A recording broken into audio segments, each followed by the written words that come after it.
I would like to call Mr. Vasudevan Rajagopalan, sir. Sir. Good morning, everybody.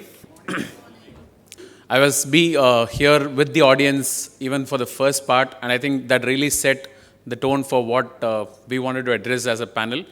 To be honest, since we have not had a rehearsal between us in terms of what each one of us are going to speak, possibly you will have sometimes where our kind of ideas converge, and sometimes we also have a divergent idea, but that's part of definitely the interaction that we look forward to. So I think it's been a good placement season almost completed for TCS as an organization, and I'm sure even for each one of you, you have completed another successful year in the placement year.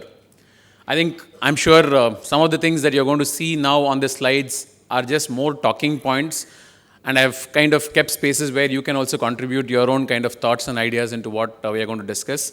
But I think let me start it off with saying that there is definitely a shift. I think just taking off from where Mr. Ramkumar started off, a lot of things are changing definitely in the business, and definitely that is seeing also a lot of changes which is getting translated into the recruitment area. I'm sure we are trying to capture some of them and talk about some of them.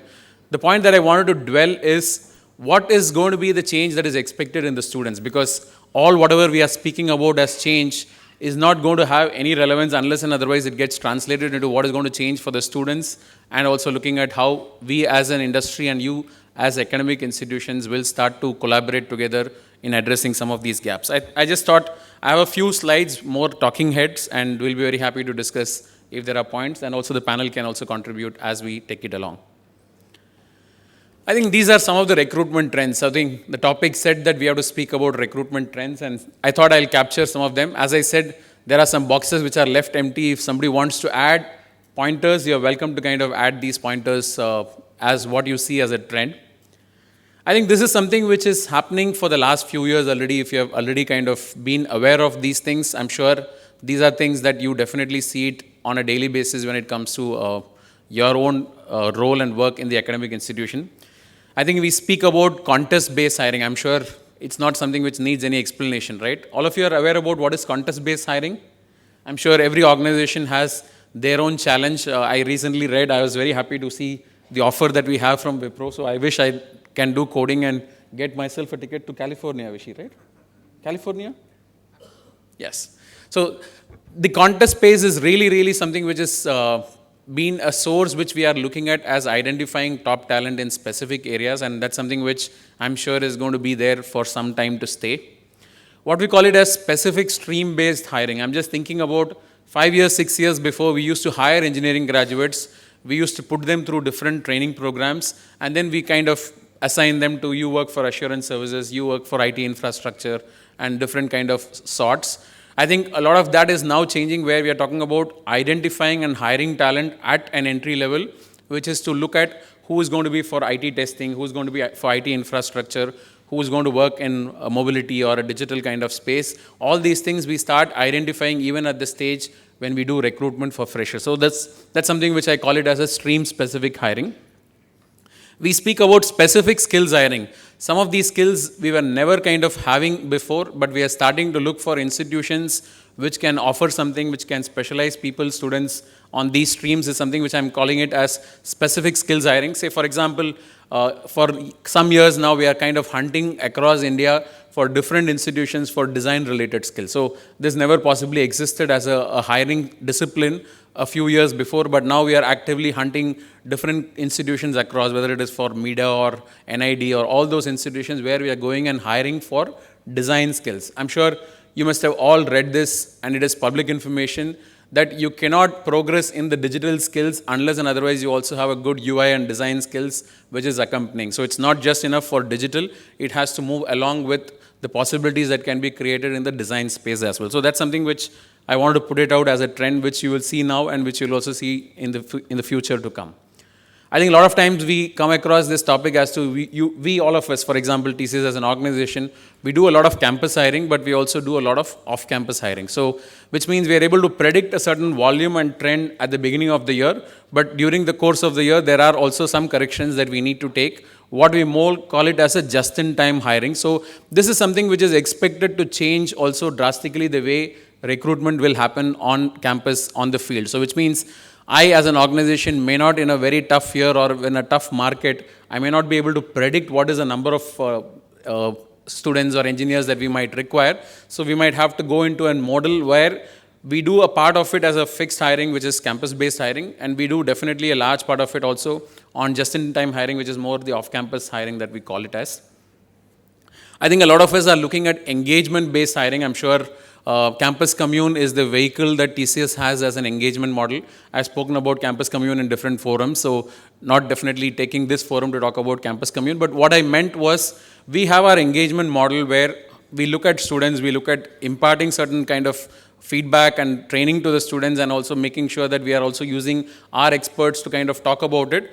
But eventually what we are looking at is how students are performing in this platform over a period of time, so that we can look at potentially hiring students based on their engagement with a Campus Commune. Just for an reference, we recruited around 2,000 people last year, which is not through our campus model, but purely through the model of Campus Commune. So which means whether it is based on contest, whether it is based on their engagement, or whether it is different things that we do from a Campus Commune space, we're able to see that there is a good amount of talent that we're also able to absorb using that particular route as well.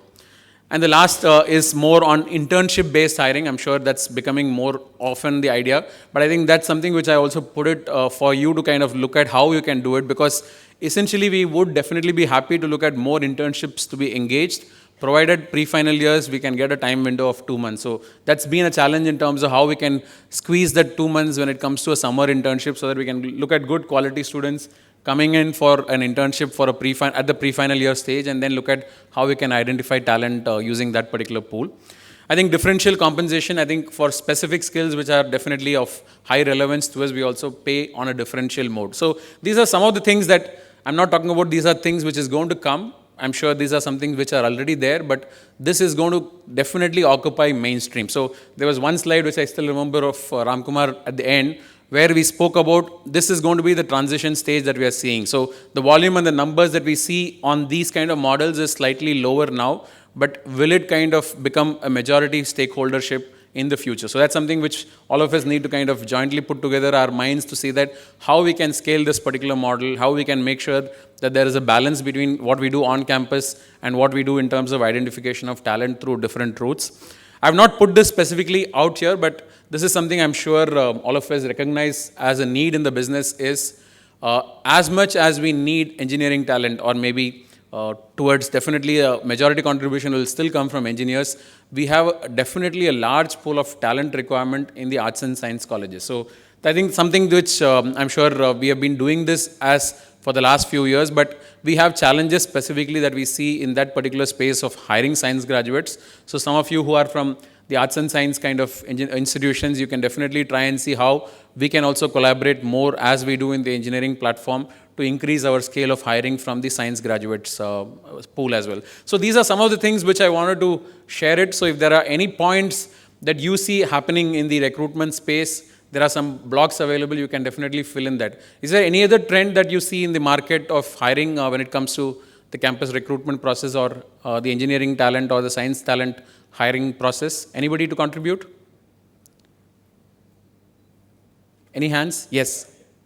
In the US, the trend is employee referral. Okay. About 20-25% on hiring. Okay. So employee referral is definitely one of the other opportunity stream. Is there any other stream which I've missed out, if you have noticed, which we need to include? Incubation processes. Some of these companies come over to incubate in the college. Okay. And then find talent to pick them up. Oh, fantastic. I think incubation is also definitely a good stream.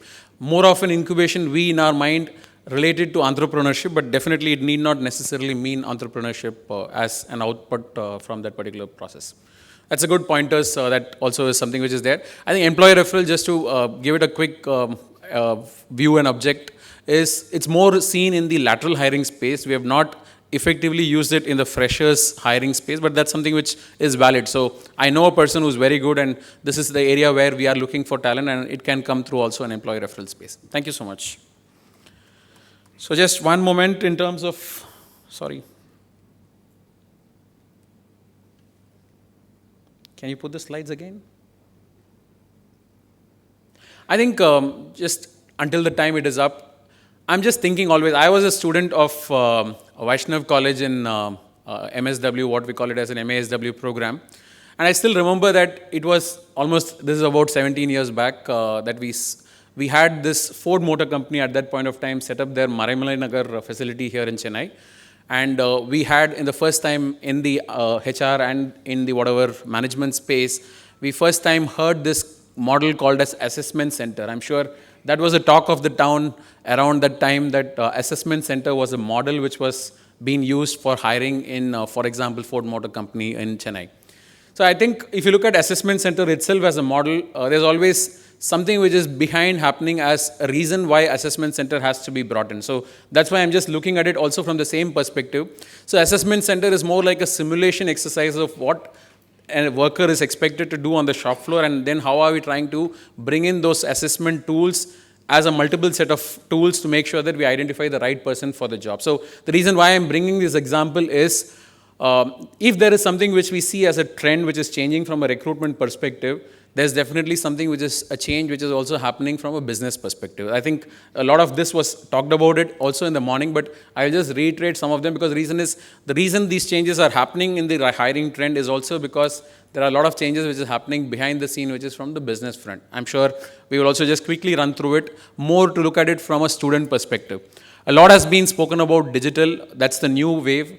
I think I'm just giving you this perspective that before we are in this current digital wave, we had this previous waves of, you had this legacy, which is mainframes and all those things. Then you had the client server technologies. Then came this entire web world, what we talked about, the .com and all that. So all these, if you look at it, are centered around certain technologies and certain kind of limited scope of what you need to learn from a technology perspective. But what has been the big change is the digital is in terms of what it comes up with, a lot of things that is happening to make sure that how it is going to be reflecting it from a opportunity space for the students. I think one of the important changes is you can, maybe 5 years, 6 years before, you can add as many number of people in client server technologies and Java technologies and mainframe technologies, and you'll be able to absorb a lot of them, because those are the requirements which are required any time of the year.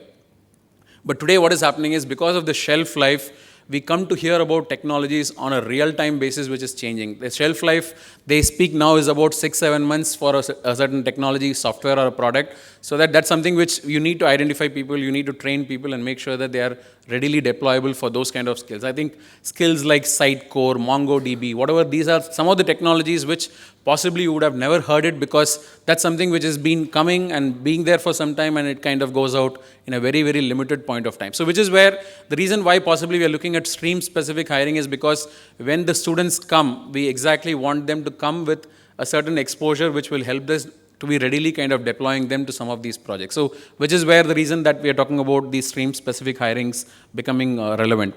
Enterprise owned to open source. I think there was a time when we can teach the student, we can take them through what is expected for them to pick up as a skill. But today I think a lot of what we expect in the students is they should have the curiousness to kind of learn, meaning learn from the open source, learn from what is available outside, and then start looking at adapting them to the business requirements. So I think this is one fundamental change from a student perspective. I think much different from what is being taught from a university and the college part is, we expect the students to have the curiosity and anxiousness to learn something if they talk about something. What I expect is, if I hear about MongoDB, for example, or a Sitecore, for an example, I want the student at least to have it in his mind, go back at the end of the class, or even when he has a smartphone with him, immediately do a search on what is this, how do I kind of get myself an expertise on this particular technology, is something which we expect as a student. Not for somebody to come and teach me about something, not for something as a certification or something which I have to do at the end of it. There is a lot of more intuitive learning which we need to have and develop these attribute in the students so that it becomes helpful when they join the industry. I think agile is a word which has been said, but just for you to get the real world of agile, it means that what was previously the entire structure, we had a delivery head, we had a project managers who are there, then project leaders, module leaders, testers, analysts, and then we have developers and all of them.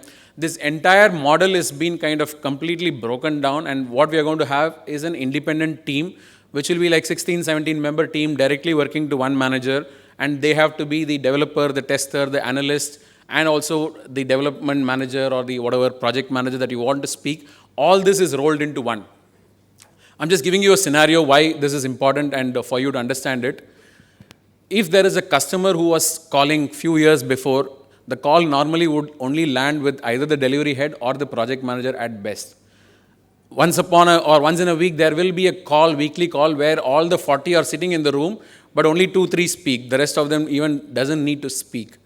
But what has changed in the agile world is there are the 16, 17 who are going to be around in the meeting, and each one of them are expected to speak about what is their respective area, what are the challenges, what is that they expect to see as a surprise coming up in that particular area, is something which we expect the individual to speak about. So that's a big change if you look at it. If you want to just look at, imagine a student coming from one of your engineering institution after going through all induction process, if he is joining an agile team, in a few months, he has to expect to kind of front face to the customer directly on a call or on a video call to make sure that he's able to talk about his area of work. One, of course, his responsibilities are now changed, so he's all in one now. And on the other part, he is also expected to front face with the customer directly. So no more those layers are there to kind of shield him from the customer directly. This is almost like a direct interface. So this is one big change from an agile for a student who all of us are trying to coach and identify to make sure that he is ready when he joins the industry. I think focus on technology and domain expertise. I just wanted to tell you that gone were the days when CIOs will talk about an overall architecture and then leave it to all of them. Today, the CIOs are hardcore coders. So which means there are CIOs whom we meet time and again who on a daily basis at least will do 7 to 8 hours of coding. And they have no respect for an individual who does not code. So imagine even if in a business meeting they expect our experience of 17, 18 years of heads and delivery partners and all of them, they expect them to be hands-on coders. So that's a big change which is happening in the business. I'm sure it also needs to reflect in the way the students will be preparing themselves for joining a career in the IT sector, is they need to be hands-on in technology. There was a time, again 4-5 years before, 5 years, 6 years, they will do technology coding, and then afterwards they will think they will start doing managerial responsibilities. I think that trend is changing now. So we are expected to have people who are hardcore coders with even 8 years, 12 years of experience, 15 years of experience. They expect the person to be hands-on into whatever coding on a real world basis. That's something which is a change which we are preparing our workforce. For example, we are talking to our employees about this change, but it is also important for us to talk about it in this forum because you set the right expectations when it comes to the students as well. The last is what we call it as a global workforce. We had a time when people in India used to travel around the world, but today I think that definition of a global workforce is changing. A lot of people are working with teams which are multicultural and multinational, so which means you have to pick the skills of what it means to work in a globalized environment. So it's not necessary that it is after 3 years when you go on site, it can happen on the day when you join because the others who are sitting on the other side who are either your customers or your employees are global employees. I'll just give you a very practical scenario of where I see this as important. I used to work in Netherlands in my previous responsibilities. And when I visited one of my customer offices, I actually found there was a 4-member cubicle that they have. 3 of the members were Dutch nationals and 1 guy was an Indian who was sitting there. Just think that scene when it comes to globalized workforce, this particular scenario that we're talking about. If I just land up into being that one single person who's going to work along with a few of my peers who are locals, I need to have a different level of understanding of what working in a globalized environment means. I need to understand the culture. I need to understand what I can speak, what I don't speak. And most times those customers who work with our Indian colleagues, when I ask them, they say, when you guys land, at least for the first 30, 40 days, I don't even see you speaking. Meaning people are just waiting to go for a coffee break, tea break, again with some Indian colleagues and friends, but you guys don't even speak. So which means I'm just sympathizing with the guy because he doesn't know what to speak. That's the challenge that I have. What is the right topic to speak? Should I talk about this? Should I not speak about this? Is this the right topic or not? So that is a scenario that I want you to think when it comes to a globalized workforce. Don't think there's a customer who's visiting, I need to learn to speak English. It's not that. You need to think about you spending your 8 hours of day working with colleagues who are just right next to you, maybe a few feet away from you, who are not Indian nationals. So that's a sea change when it comes to how you look at it from a globalized workforce. So this is the context that we want to speak about as to why some of the trends that we are seeing is because of some of these changes that is happening from a business perspective.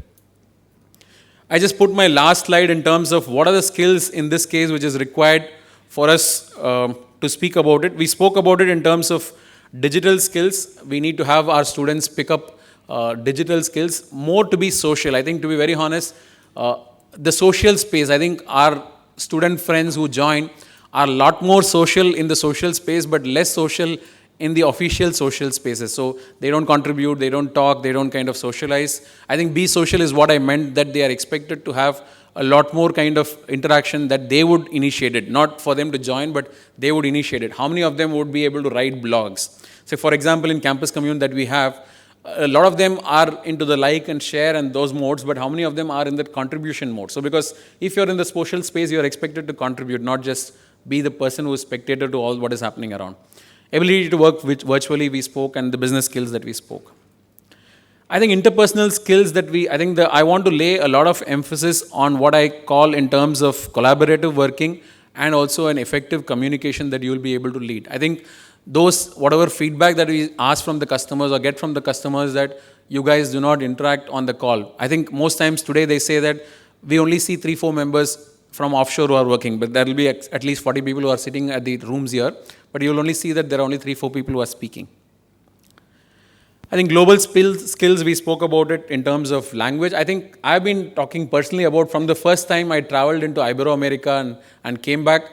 Whenever I've been visiting institutions, I've been telling institutions that please make sure that along with what you teach, try and teach one global language to your students. It can create a lot of differentiator for you and also for your student as well. Imagine today we are recruiting at least 2,000 people who are Japanese skills who are required in TCS. And we are kind of training them from the beginning. So it will make a lot of difference if institutions and students start to pick a global language skill as one of the skills that you will have. You can have so much of increase on your percentage of hirings that you can be able to place, because that's something which is a space, it's not competitive at all. I think some of the things that we have been always speaking about it from a language perspective is Spanish, Japanese, German and French. So these are, at least from a business perspective, these languages definitely are expected to be in mainstay for some period of time. So it makes a lot of relevance if students can also pick up some of these skills. I think we spoke about agile, meaning everything in the agile world is you in the front of the customer expected to do whatever is a contribution as a full-time manager that you normally had, who had the technology, who had the business, and who also had the understanding of different functions within testing, analysis, and development. You need to expect it to be that player which, as a student, that you're expected to play in a few months. I think complexity, innovation, I think these are some things which I put it in one word, which is called as agile thinking skills, that this has to change. So this is what, in conclusion that I have, you see certain trends happening in the marketplace, and that trends is being looked at because of certain changing dimensions from a business perspective. And these changing dimensions from a business perspective is expecting a certain set of skills in the students that you are training and we are trying to hire as and when we have requirements and positions. So if you put together in the overall picture, this is something which we will strive to work with all of you to make sure that we can contribute in that particular space, which also we would request if you can also start understanding and realizing this changing kind of patterns. It is important that we can look at some collaborative spaces where we can work together on this particular space. So that's quickly some thoughts as I have started. So I also look forward to hearing from the other panel members on the similar kind of ideas. Thank you so much for this opportunity.